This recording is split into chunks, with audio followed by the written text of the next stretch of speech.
পঞ্চায়েত শপথ গ্রহণ চলছিল, এটা করাতে পারিনি। তো আজকে এটার দিনক্ষণ ঘোষণা করা হয়েছিল আগে থেকেই। আমাদের সিস্টেম মেনে প্রত্যেকটা মেম্বারের সিগনেচারের মাধ্যমে আমরা আজকে নতুন উপপ্রধান পেয়েছি।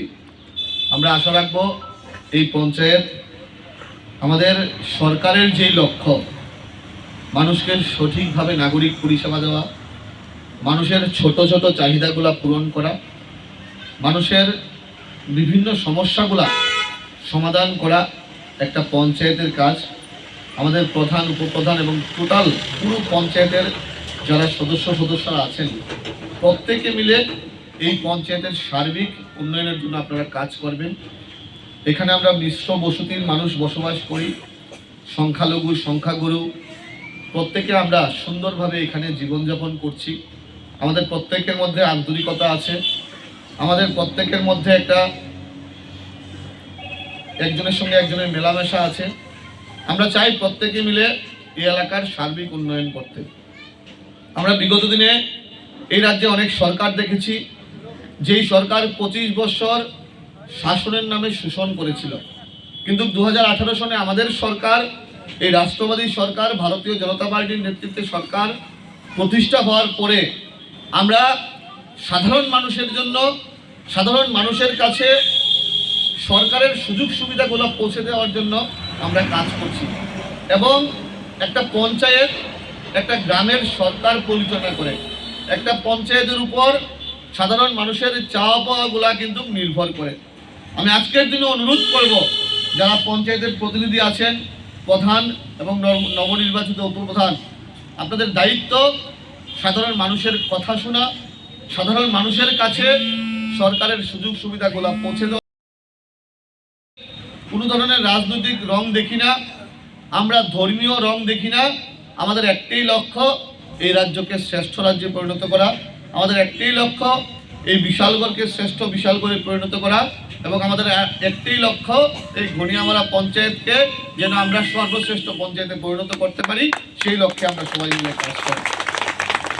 আমি বিভিন্ন সময় বিভিন্ন অনুষ্ঠানে বক্তব্য দেওয়ার সুযোগ হলে আমি বলি, আমার আজকে দায়িত্ব আছে, আগামী দিনে দায়িত্ব নাও থাকতে পারে।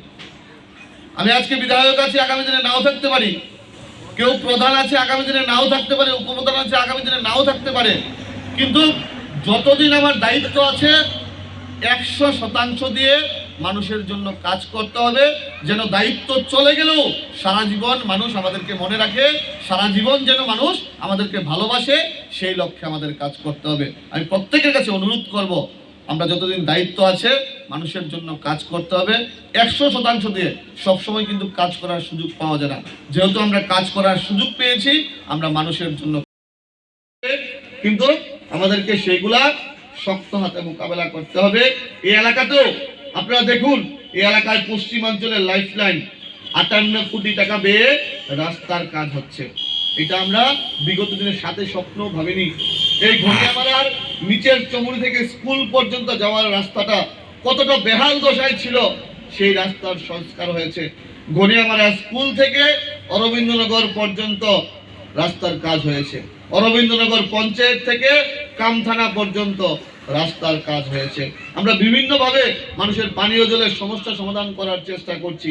সরকারিভাবে প্রধানমন্ত্রী আবাস যোজনা গ্রামীণের মাধ্যমে প্রত্যেকটা এলাকাবাসীকে আমরা পাকা ঘর দেওয়ার ব্যবস্থা করছি। আমরা সবাইকে দিতে পারিনি, কিন্তু আমরা কিন্তু ঘর দেওয়ার সময় কোনো ধরনের রাজনৈতিক কালার, ধর্মীয় কালার দেখিনি। অনেকেই ধর্মীয় সুরসুটি দেওয়ার চেষ্টা করে, ভারতীয় জনতা পার্টিকে বলে নাকি হিন্দুত্ববাদী দল, অনেকেই বলার চেষ্টা করে। আমি আপনাদের কাছে দায়িত্ব নিয়ে বলছি, আমরা ভারতীয় জনতা পার্টি, আমাদের যে আইডিওলজি, আমাদের যে বিচারধারা, সর্বধর্ম সমভাব, প্রত্যেকটা ধর্মের মানুষকে সমান মর্যাদা দেওয়া, এইটা আমাদের প্রথম লক্ষ্য। এবং সেই সর্বধর্ম সমভাব থেকে মোদিজির যে স্লোগান সবকা সাথ সবকা বিকাশ, আমরা সবকা সাথ সবকা বিকাশ করতে গিয়ে কোন সময় রাজনৈতিক ধর্মীয় রং আমরা দেখিনি। কার নাম রাম, কার নাম রহিম, আমরা কোনো ভেদাভেদ করিনি। আমরা প্রত্যেককে সঙ্গে নিয়ে আমরা কাজ করতে চাই।